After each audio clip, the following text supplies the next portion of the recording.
Di video ini saya akan menjelaskan secara singkat tentang CPU scheduling dalam sistem operasi, khususnya menggunakan algoritma FCFS atau First Come First Serve dan Round Robin. Sebelum masuk ke simulasinya, saya jelaskan dulu beberapa konsep dasar supaya tidak membingungkan.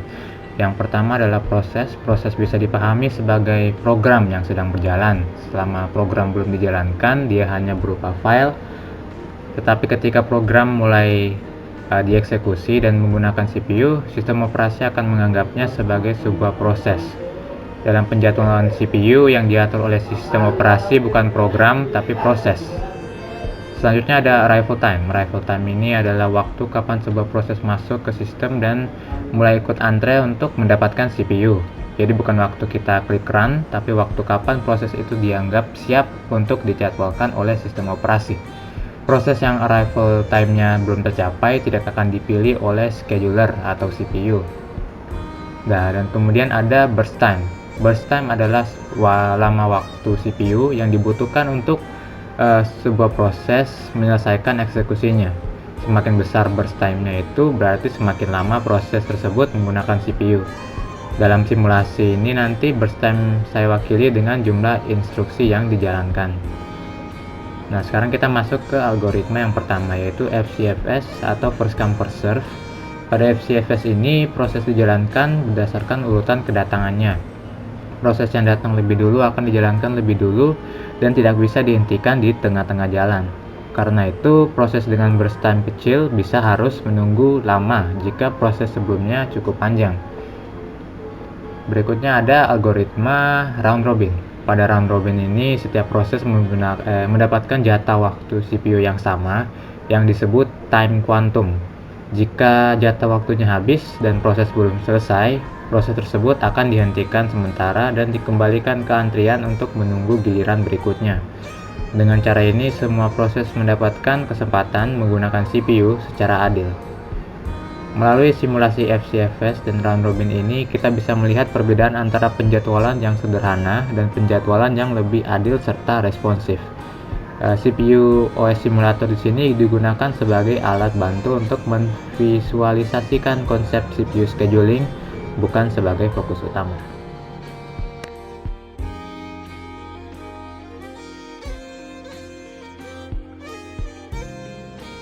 Kita langsung saja mulai. Di sini ada aplikasi CPU OS Simulator. Aplikasi ini yang akan saya gunakan untuk mensimulasikan bagaimana cara bekerjanya algoritma FCFS atau First Come First Serve dan Round Robin. Jadi yang pertama kita lakukan itu adalah masukkan dulu compilernya. Di sini ada program source inputnya sudah saya siapkan, tinggal saya load untuk program FCSF. Setelah dimasukkan, kita compile, dan setelah selesai di compile, kita load in memory. Sudah siap dia punya program, tinggal kita gunakan. Di sini yang pertama kita lakukan adalah pastikan schedulernya itu dicentang First Come First Serve atau FCFS, karena di sini ada yang lain seperti SJF dan Round Robin yang akan kita gunakan nanti. Jadi yang pertama kita lakukan itu adalah pastikan proses name-nya itu priority 1,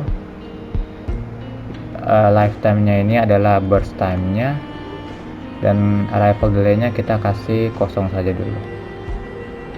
Untuk proses keduanya, untuk proses lifetime-nya ini kita kasih 7 dan arrival time-nya kita kasih 2 tick. Nanti muncul di bawah sini. Setelah itu untuk proses ketiga kita kasih kita kasih berapa ya? Kasih 4 bisa. Kita kasih 2 saja. 2 dan arrival delay-nya 4. Untuk proses keempat, burst time-nya 1, arrival delay-nya bisa kita isi 7 misalnya. Dan yang terakhir, proses kelima, burst time-nya 9, arrival delay-nya juga 9. Nah, setelah sudah siap di sini, kita bisa jalankan dia punya simulasinya. First come first serve, untuk yang pertama kita start. Nah, ketika sudah selesai, kita bisa lihat di bagian view lognya. Sini bisa dilihat kalau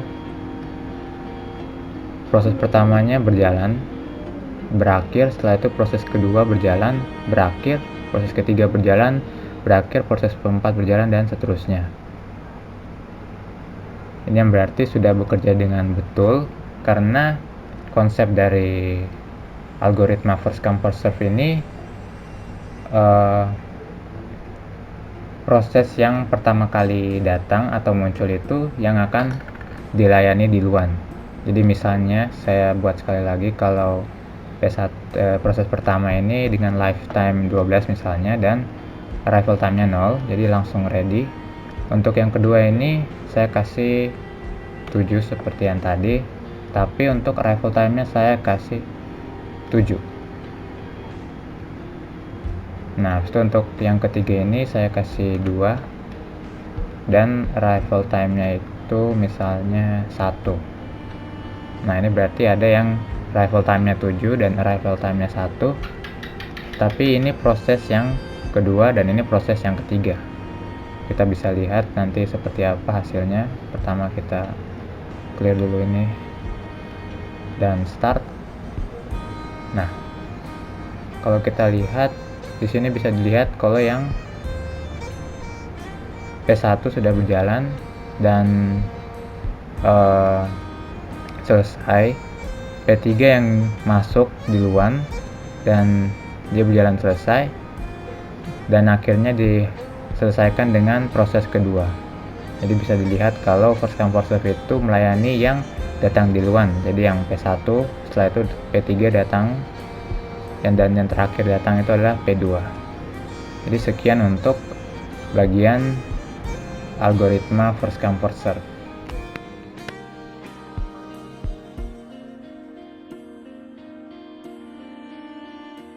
Setelah algoritma first come first serve atau FCFS, sekarang akan saya gunakan algoritma round robin.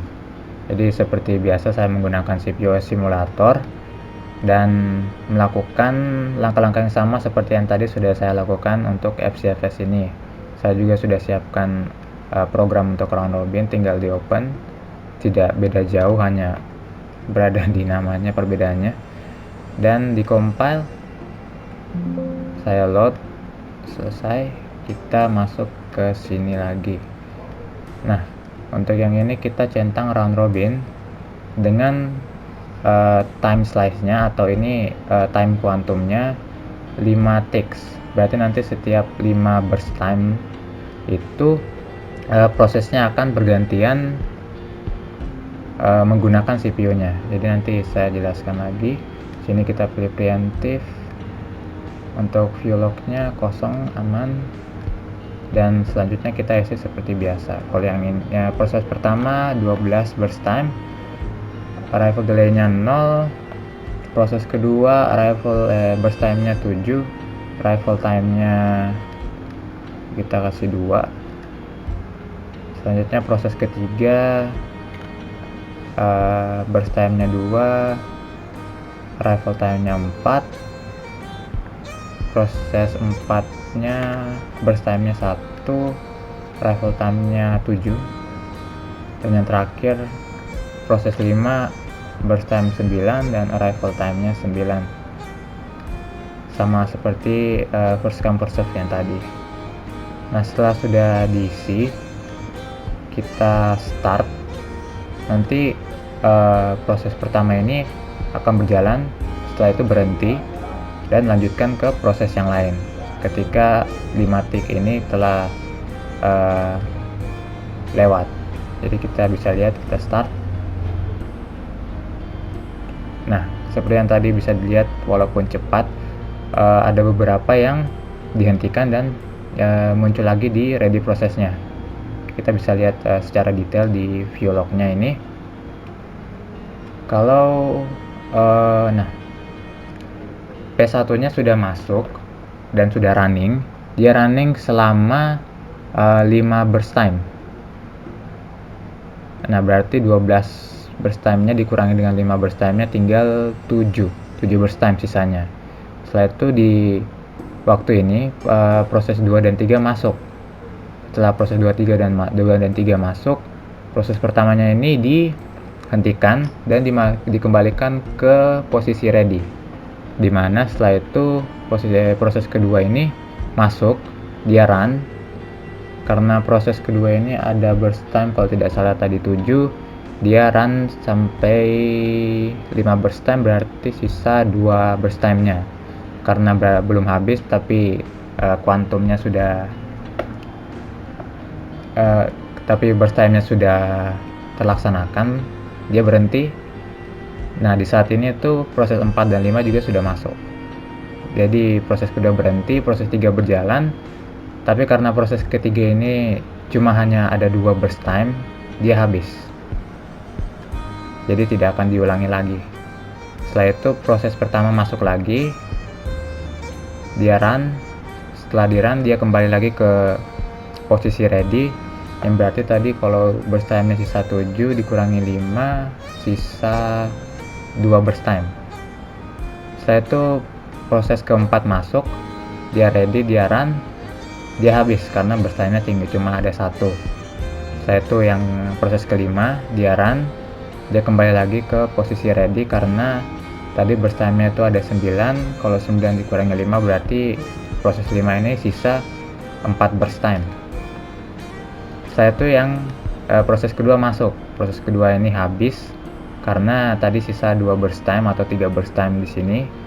Dan masuk proses pertama juga habis karena sisa 4 atau 3 burst time. Dan yang terakhir proses kelima sudah habis semua.